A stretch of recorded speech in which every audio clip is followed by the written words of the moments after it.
बोलो सियापति रामचंद्र की जय। पवन पुत्र हनुमान की जय।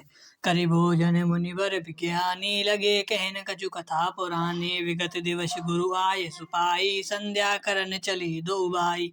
श्रेष्ठ विज्ञानी मुनि विश्वामित्र जी भोजन करके कुछ प्राचीन कथाएं कहने लगे। इतने में दिन बीत गया और गुरु की आज्ञा पाकर दोनों भाई संध्या करने चले। प्राची सी शशि आयु सुहावा सिया मुख सरिस देख सुच पावा। बहुरी विचार कीन मन माही सिया बदन सम हिम कर नाही। उधर पूर्व दिशा में सुंदर चंद्रमा उदय हुआ। श्री रामचंद्र जी ने उसे सीता के मुख के समान देखकर सुख पाया। फिर मन में विचार किया कि यह चंद्रमा सीता के मुख के समान नहीं है। जन्म सिंधु पुनि बंधु विशु दिन मालिन संलंक। सियामुख समता पाव किमि चंदु बारो रंक। सियापति राम जय जय राम। खरे समुद्र में तो इसका जन्म फिर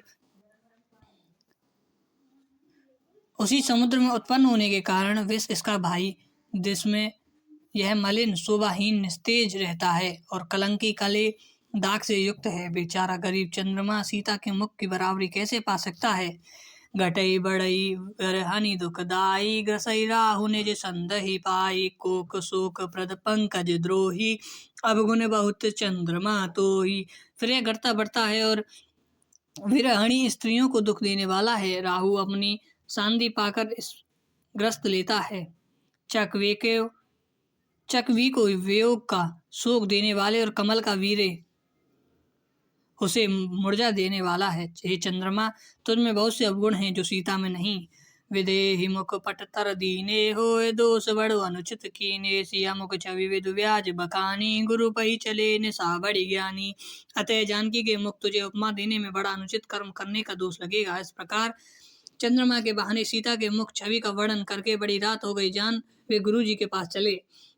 करे मुनि चरण सरोज प्रणामा आय सुपाय कीन विश्रामा। विगत निसार रघुनायक जागे बंधु विलोक कहन उस बल लागे। मुनि के चरण कमलों को प्रणाम करके आज्ञा पाकर उन्होंने विश्राम किया। रात बीतने पर श्री रघुनाथ जी जागे और भाई को देखकर ऐसा कहने लगे। आयु अरुण अवलोक ताता पंकज कोक लोक सुखदाता। बोले लखन जोर जुग पानी प्रभु प्रभाव सूचक मृदुबानी। हे तात, देखो कमल चक्रवात और समस्त संसार को सुख देने वाले अरुणोदय हुआ है। लक्ष्मण जी दोनों हाथ जोड़कर प्रभु के प्रभाव को सूचित करने वाले कोमल वाणी बोले। अरुणोदया सकुचे कुमुद उड़गन ज्योति मलिन। जिमि तुम्हार आगमन सुनी भय नपति बलहीन। सियापति राम जय जय राम।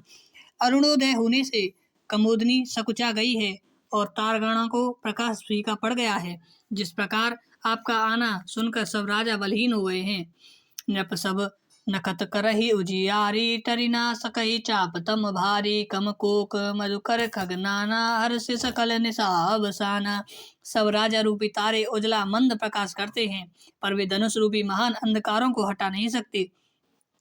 रात्रि का अंत होने से जैसे कमल चकवे भौरे और नाना प्रकार से पक्षी हर्षित हो रहे हैं, ऐसे ही प्रभु सब भगत तुम्हारे होई छूटे धनुष सुख हारे। अयन भानु विनु श्रम तम नासा दूरे रखत जगतीशु प्रकाशा। वैसे ही प्रभु आपके सब भक्त धनुष टूटने पर सुखी होंगे। सूर्योदय हुआ बिना ही परिश्रम, अंधकार नष्ट हो गया, तारे छिप गए, संसार में तेज का प्रकाश हो गया। रवि निज उदय व्याज रघुराया प्रभु प्रताप नृप सब नपन दिखाया। तब भुज बल महिमा उद्घाटी प्रगटे धनु विघट परिपाटी। हे रघुनाथ जी, सूर्य ने आपने उदय के बहाने जब रघु राजाओं को प्रभु आपका प्रताप दिखाया है, आपकी भुजाओं के बल महिमा को उद्घटित करने खोलने दिखाने के लिए ही धनुष तोड़ने का यह पद्धति प्रकट हुई है। बंधु वचन सुनि प्रभु मुस्काने होई सुचि सहज पुनित नहाने। नित्य क्रिया करी गुरु पै आए चरण सरोज सुभग सिर नाये। भाइयों के वचन सुनकर प्रभु मुस्कुराए। फिर स्वभाव से ही पवित्र श्री रामचंद्र जी शौच से निर्वृत होकर स्नान किया और नित्य कर्म करके वे गुरु जी के पास आए। आकर उन्होंने गुरु जी के सुंदर चरण कमलों में सिर नवाया। सतानंद तव जनक बुलाए कौशिक मुनि पही तुरत पठाए। जनक विनय तिन्हाई सुनाई हर से बोल लिए दो भाई।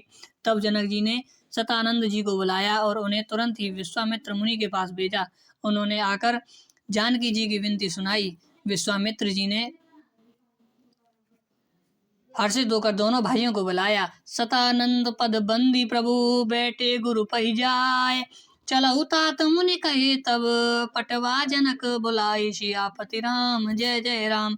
सतानंद जी ने चरणों के वंदन करके प्रभु श्री रामचंद्र जी के गुरु जी के पास जा बैठे। तब मुनि ने कहा, हे तात चलो, जनक जी ने बुलावा भेजा है। सिया स्वयंवर देख जये, इसे कही दो दे बड़ई, लखाक सगन जसु भनु सोई, नाथ कृपा तब जा पर होई। चलकर सीता जी के स्वयंवर को देखना चाहिए, देखें ईश्वर किसको बढ़ाई देता है। लक्ष्मण जी ने कहा, हे नाथ, जिस पर आपकी कृपा होगी बड़ी बड़ाई पात्र होगा, धनुष तोड़ने का श्रेय उसी को प्राप्त होगा। हर्षे मुनि सब सुन बर बानी, दीन आशीष सबो सुख मानी, पुनि मृदुबंध समेत कृपाला, देखन चले धनुष मखशाला। इस श्रेष्ठ वाणी को सुनकर सब मुनि प्रसन्न हुए, सभी ने सुख मानकर आशीर्वाद दिया। फिर मुनियों के समूहित कृपालु श्री रामचंद्र जी धनुष यज्ञशाला देखने चले। रंग भूमि आए दो भाई, असु सुधि सब पुरब सिन पाई, चले सकल गुरु कज बिसारी, बाल जुबान जरठ नर नारी। दोनों भाई रंग भूमि में आए। ऐसी खबर जब जब नगरवासियों को पाई, तब बालक जवान बूढ़े स्त्री पुरुष सभी घर और काम काज को बुलाकर चले दिए। देखी जनक भीर बे भारी, सुचि सेवक सब लिए हकारी, तुरत सकल लोगन पई जाहू, आसन उचित दे सब काहू। जब जनक जी ने देखा कि बड़ी भीड़ हो गई है, तब उन्होंने सब विश्वास पात्र सेवकों को बुला लिया और कहा, तुम लोग तुरंत सब लोगों के पास जाओ और सबको किसी को यथा योग्य आसन दो। कही मृदा वचन विनीत, तिन बिठार नर नारी, उत्तम मध्यम नीच लघु, निज निज थल अनुहार, सियापति राम जय जय राम। उन सेवकों ने कोमल और नम्र वचन कहकर उत्तम मध्यम नीच और लघु सभी श्रेणियों के स्त्री पुरुषों को अपने अपने योग्य स्थान पर बैठाया। राजकुमार ते अवसर आए, मनों मनोहर तातन छाए, गुण सागर नागर बरबीरा, सुंदर श्यामल घोर शरीरा। उसी समय राजकुमार राम और लक्ष्मण वहां आए। वे ऐसे सुंदर हैं मानो साक्षात मनोहरता ही उनके शरीरों पर छा रही हो। सुंदर सांवला और गोरा उनका शरीर है। वे गुणों के समुद्र, चतुर और उत्तम वीर हैं। राज समाज विराजत रूढ़े, उड़गन महु जनु जुग बुधु पुरे, जिनके रही भावना जैसी, प्रभु मूरत तिन देखे तैसी। वे राजाओं समाजों ऐसे शोभित हो रहे हैं मानो तरणंगों के बीच दो पूर्ण चंद्रमा हों। जिनकी जैसी भावना थी, प्रभु की मूर्ति उन्हें वैसी ही देखी। देखई रूप महारन धीरा, मनहु वीर रसुधरे शरीरा, डरे कुटिल नप प्रभु निहारी, मनहु भयानक मूर्ति भारी। महान रणधीर राजलोक श्री रामचंद्र जी के रूपों को ऐसा देख रहे हैं मानो स्वयं वीर शरीर धारण किए हुए हो। कुटिल राजा प्रभु को देखकर डर गए हैं मानो बड़ी भयानक मूर्ति हो। रहे असुर छल छोनिप वेसा, तिन प्रभु प्रगट काल सम देखा, प्रभ सिन्न देखे दो भाई, नगर भूषण लोचन सुखदाई। छल से जो राक्षस वहां राजाओं के वेशों में बैठे थे, उन्हें प्रभु साथ प्रत्यक्ष काल के समान देखा। नगर निवासियों ने दोनों भाइयों को मनुष्यों के भूषण रूप और नेत्रों को सुख देने वाले देखा। नारी विलोकई हरसिया, निज निज रुचि अनुरूप, जनु सोहत सिंगार धरी, मूरति परम अनूप, सियापति राम जय जय राम। स्त्रियां हृदय में हर्षित होकर अपनी अपनी रुचियों के अनुसार उन्हें देख रही हैं, मानो सिंगार रसी परम अनूप मूर्ति धारण किए सुशोभित हो रहा है। विदूषण है प्रभु विराटमय दीसा, बहुमुख कर पगलोचन सीसा, जनक जाति अब लोक ही कैसे, सजन सगे प्रिय लाग ही जैसे। विद्वानों ने प्रभु विराट रूप में दिखाई दिए, जिसके बहुत से मुंह, हाथ, पैर, नेत्र और सिर हैं।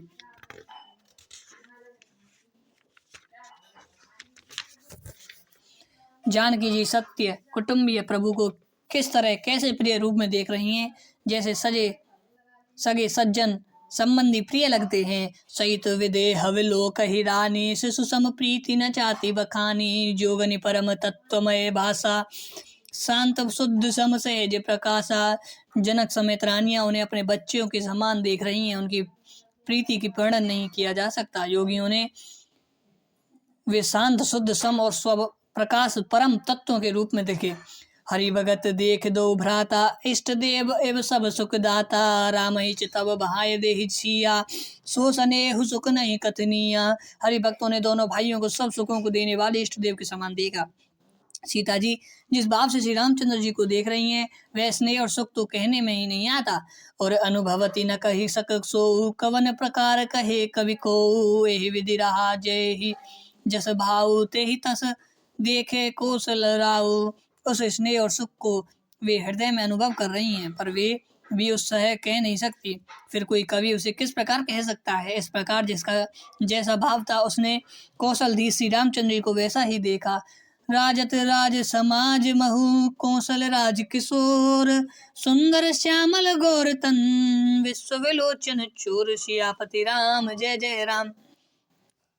सुंदर सांवला और गोरा शरीर तथा विश्व भर के नेत्रों को चुराने वाला कौशलाधीश केश कुमार राजाओं राज समाजों में इस प्रकार सुशोभित हो रहे हैं। सहज मनोहर मूर्ति दो, कोटि काम उपमा लघु सो। शरद चंद निंदक मुखनी के, नीरज नयन भाव तेजी के।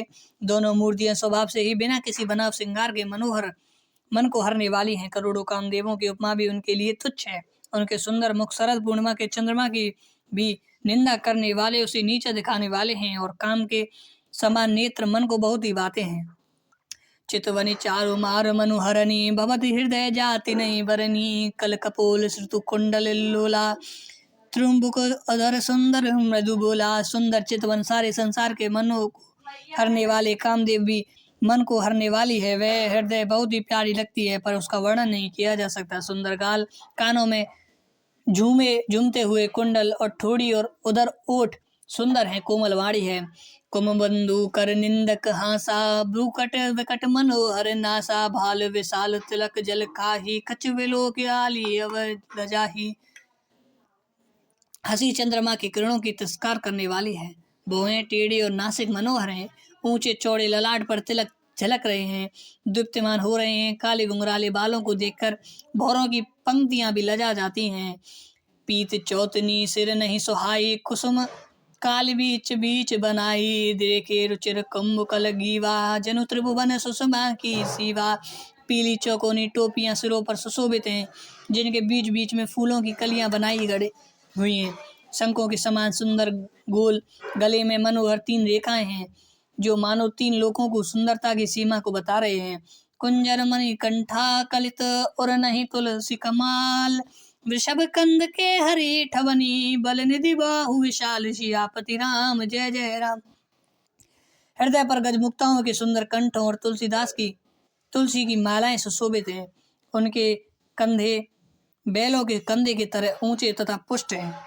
एड़ खड़े होने की शान सिंह की सी है, और भुजाएं विशाल एवं बल की भंडार हैं।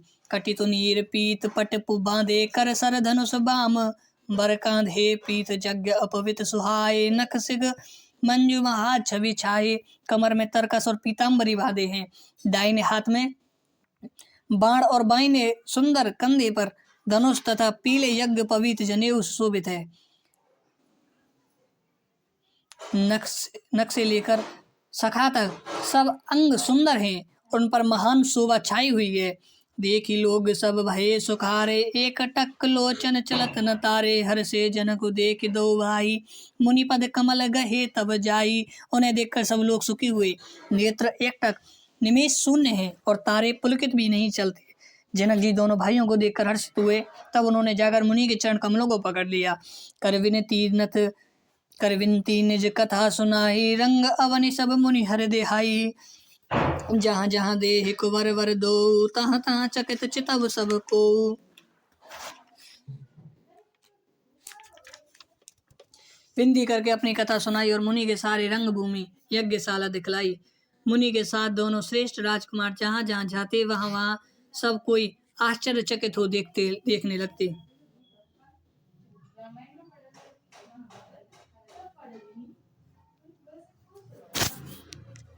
निज निज रूख रमाही सुख, सब देखा कोई न जाने कछु मरुसु विशेषा। बलि रचना मुनि नृपसन कहेउ, राजा मुदित महासुख लयउ। सबने राम की अपनी अपनी ओर से मुख किए हुए देखा, परंतु इसका कुछ भी विशेष रहस्य कोई नहीं जान सका। मुनि ने राजाओं को कहा, रंगभूमि में रचना बड़ी सुंदर है। विश्वामित्र जी से जैसे विषक्त और ज्ञानी मुनि ने रचना की प्रशंसा सुनकर राजा प्रसन्न हुआ और उन्हें बड़ा सुख मिला। सब मंचन ते मंचु एक सुंदर वसद विशाल, मुनि समेत दो बंधु तहाँ बैठा रे महिपाल, सियापति राम जय जय राम। सब मंचों में एक मंच अधिक सुंदर, उज्जवल और विशाल था। स्वयं राजा ने मनु सहित दोनों भाइयों को उस पर बैठाया। प्रभु देखई सब नृप ही हरे, जनुग्रा के हृदय बहे तारे, हसी प्रीतति सबके मन माही, राम चाप तो रब सक नाही। प्रभु को देखकर सब राजा हृदय में ऐसे हार गए, निराश एवं उत्साहीन हो गए, जैसे पूर्ण चंद्रमा के उदय होने पर तारे प्रकाशहीन हो जाते हैं। उनके तेज को देखकर सबके मन में ऐसा विश्वास हो गया कि रामचंद्र जी ही धनुष तोड़ेंगे, इसमें संदेह नहीं। बिनु भंजे उस पव धनुष विशाला, मेल ही सिया राम और माला, विचारि गवने उगर भाई, जसु प्रताप बलु तेज गवाई। इधर उनके रूप को देखकर सबके मन में यह निश्चय हो गया कि शिव जी के विशाल धनुष को जो संभव ही न टूट सके, बिना तोड़े भी सीता जी श्री रामचंद्र जी के गले में ही जयमाला डालेंगी, अर्थात दोनों तरह से ही हमारी हार होगी और विजय रामचंद्र जी के हाथ तो रहेगी। यूं सोचकर वे कहने लगे, हे भाई, ऐसा विचार कर यश प्रताप बल और तेज गंवाकर अपने अपने घर चलो। वैसे अपर भूप सुनी बोली बानी, ते अविवेक अंग अभिमानी, तो रहे धनुष ब्याहु अवगाहा, बिन तोरे को हरि विहा। दूसरे राजा जो अविवेक से अंधे हो रहे थे और अभिमानी थे, यह बात सुनकर बहुत हंसे। उन्होंने कहा, धनुष तोड़ने पर भी विवाह होना कठिन है, अर्थात सहजी में हम जानकी जी के हाथ से जाने नहीं देंगे। फिर बिना तोड़े जो राजकुमारी को विवाह ये कौन सकता है। एक बार कालव किन हो, सिया हित समर जितऊ सम हो, यह सुनि अवर महिप मुस्काने, धर्मशील हरि भगत सयाने। काल ही ने क्यों ना हो, एक बार तो सीता के लिए उसे भी हम युद्ध जीत लेंगे। यह घमंडी बात सुनकर दूसरे राजा जो धर्मात्मा हरिभक्त और सयाने थे मुस्कुराए। सिया विहबी राम गर्भ, दूर करई नृपकन के, जीत को सक संग्राम, दशरथ के रन बांकुरे। उन्होंने कहा, राजाओं की गर्भ दूर करके जो धनुष तो किसी से नहीं टूट सके, उसे तोड़कर श्री रामचंद्र जी सीता को ब्याहेंगे। रही युद्ध की बात, तो महाराज दशरथ के रण में बाके पुत्रों को युद्ध तो जीत ही कौन सकता है। व्यर्थ मारहु जने गाल बजाई, मन मोदकन के भूख बताई, सिख हमारे सुनि परम पुनीता, जगदम्बा जानऊ सीता। गाल बजाकर व्यर्थ ही मत मारो, मन के लड्डुओं से भी कहीं भूख नहीं बुझती। हमारी परम पवित्र निष्पष्ट सीख को सुनकर सीता को परम जी में साक्षात जगत जननी समझो। उन्हें पति रूप में पाने की आशा एवं लालसा छोड़ दो पत्नी रूप में। जगत पिता रघुपत ही विचारी, भरि लोचन छवि लेह निहारी, सुंदर सुखद सकल गुण राशि, ए दो बंधु शंभु सुरवासी। और रघुनाथ जी तो जगत पिता परमेश्वर, विचार कर नेत्र भरकर उनकी छवि देख लो, ऐसा अवसर बार बार नहीं मिलेगा। सुंदर सुख देने वाले और समस्त गुणों की राशि ये दोनों भाई शिव जी के हृदय में बसने वाले हैं। स्वयं शिव जी भी जिन्हें सदा हृदय में छिपाए रहते हैं, वे भाई तुम्हारे नेत्रों के सामने आ गए हैं। सुधा समुद्र समीप बहाए, मृग जलु ने रखी बहरऊ कते विधाए, करहु जाए जो कछ जोई भावा, हम तो आजु जन्म फल पावा। समीप आए भगवत दर्शन रूप अमृत के समुद्र को छोड़कर तुम जगत जननी जानकी को पत्नी रूप में पाने की दुराशा रूप मिथ्या मृग जल को देखकर दौड़कर क्यों मरते हो। फिर भाई, जिसको जो अच्छा लगे वही जाकर करो। हमने तो श्री रामचंद्र जी के दर्शन करके आज जन्म लेने का फल पा लिया है, जीवन और जन्म का सफल हो गया। अस कही भले भूप अनुरागे, रूप अनूप विलोके लागे, देख सुर नभ चढ़े विमाना, बरस ही सुमन कर ही कल गाना। ऐसा कहकर अच्छे राजा प्रेम मग्न होकर श्री रामचंद्र जी का अनुपम रूप देखने लगे। मनुष्यों की तो बात ही क्या है, देवता लोग भी आकाश में विमान पर चढ़े हुए दर्शन कर रहे हैं और सुंदर गान करते हुए फूल बरसा रहे हैं। जानी सुअवसर सिया तब पठई जनक बोलाए, चतुर सखी सुंदर सकल सादर चली लवाए, सियापति राम जय जय राम। तब सुअवसर जानकर जानकी जी ने जनक जी ने सीता जी को बुला भेजा। सब चतुर और सुंदर सखियां आदर पूर्वक उन्हें लेवा चली। सिया शोभा नहीं जाए बखानी, जगदम्बिका रूप गुण खानी। उपमा सकल मही लघु लागी, प्रकृति नारी अंग अनुरागी। रूप की गुणों की खान जगत जननी जानकी जी की शोभा का वर्णन नहीं हो सकता। उनके लिए मुझे काव्य की सब उपमाएं तुच्छ लगती हैं, क्योंकि वे लोगों की स्त्रियों को अंगों से अनुराग रखने वाली, अर्थात वे जगत जननी स्त्रियों के अंगों को दी जाती हैं। काव्य की उपमा सब त्रिगुणात्मक मणियों का जगत से ली गई हैं। उन्हें भगवान की स्वरूप शक्ति श्री जानकी जी के उपवावर्त चिंतमय अंगों को लिए प्रयुक्त करना, उनका अपमान करना और अपने को उपहासपद बनाना है। सिया विरनहि ते ही उपमा देहि, को अकिब काय आय सुको लेहि। जो पटर तरह स्तीय समसिया, जग असि जुबति कहाँ कमनिया। सीता जी के वर्णन उन्हीं उपमाओं को देकर कौन को कवि कहलाते हैं और अपशक्त भागी बने, अर्थात सीता जी के लिए उन उपमाओं का प्रयोग करना सुकवि पद से च्युक्त होना और आकर्षित मेल लेना है। कोई भी सुकवि ऐसा निंदनीय एवं अनुचित कार्य नहीं करेगा। यदि किसी स्त्री के साथ सीता जी की तुलना की जाए तो जगत में ऐसी सुंदर युवती ही है नहीं, ही है कहाँ जिसकी उपमा उन्हें दी जाए। गिरा मुखर तन अरद भवानी, रति अति दुखति अतुनि पति जानी। विष बारुनि बंधु प्रिय जेहि, कहे रमा समुखी बिंदेहि। पृथ्वी की स्त्रियों तो बात ही क्या, देवताओं की स्त्रियां भी यदि देखा जाए तो हमारी अपेक्षा कहीं अधिक दिव्य और सुंदर हैं।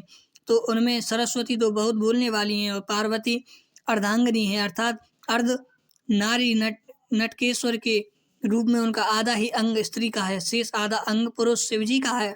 कामदेव की स्त्री रति पति के बिना शरीर का अनंग जानकर बहुत दुखी रहती है और जिनके विष और मद जैसे समुद्र में उत्पन्न होने से नित नादे प्रिय भाई हैं। उन लक्ष्मी जी के समान तो जानकी जी को कहा ही कैसे जाए। जो छवि सुधा पयो निधि होई, परम रूपमय कछुक सोई। शोभा रजु मंदरु सुंगारु, माते पनि पंकज निज मारू। जिन लक्ष्मी जी की बात ऊपर कही गई है वे निकली थी खारे समुद्र से, जिसको मतने के लिए भगवान ने अति कर्कश पीठ वाले कच्छ का रूप धारण किया। रस्सी बनाई गई महान विस्तार वासुकी नाग की, मथनीय का कार्य किया अतिशय कठोर मच्छदार चल पर्वत और उसे माता सारे देवताओं को और दैत्यों ने मिलकर। जिन लक्ष्मी जी को अतिशय शोभावान खान और सुंदर अनुपम सुंदर किनारी कहते हैं, उनको प्रकट करने हेतु बने ये सब असुंदर एवं स्वाभाविक ही कठोर उपकरण हैं। ऐसे उपकरण से प्रकट हुई लक्ष्मी जी श्री जानकी जी के समान समताएं कैसे पा सकती हैं। हाँ, इसके विपरीत यदि छवि रूपी अमृत का समुद्र हो, परम रूप में कच्छप हो, शोभाहीन शोभा रूप रस्सी हो, श्रृंगार रस पर्वत हो और उस छवि को समुद्र को स्वयं कामदेव अपनी ही करक कमस से मथें। यही विधि उपजे लच्छिक जब सुंदर सुख मूल, तदपि संकोच समेत कवि कहे सिया समतुल। सियापति राम जय जय राम। इस प्रकार का संयोग होने से जब सुंदरता और सुख की मूल लक्ष्मी जी उत्पन्न हो तो भी कभी लोग उसे बहुत संकोच तक सीता जी का समान कहेंगे। जिस सुंदरता को समुद्र को कामदेव मथेंगे वे सुंदरता भी प्राकृतिक लौकिक सुंदरता ही होगी, क्योंकि कामदेव स्वयं भी त्रिगुणमयी प्रकृति ही विकार है। अतः उस सुंदरता को मत कर प्रकट की हुई लक्ष्मी भी उपयुक्त लक्ष्मी की अपेक्षा कहीं अधिक सुंदर और दिव्य होने पर भी होगी। प्रकृति ही उसके साथ भी जानकी जी की तुलना करना कवियों के लिए बड़ी संकोच की बात होगी। जिस सुंदरता से जानकी जी का दिव्याति दिव्य परम दिव्य विग्रह बना है वह सुंदरता उपयुक्त सुंदरता से भिन्न उपयुक्त अप्रकृति है।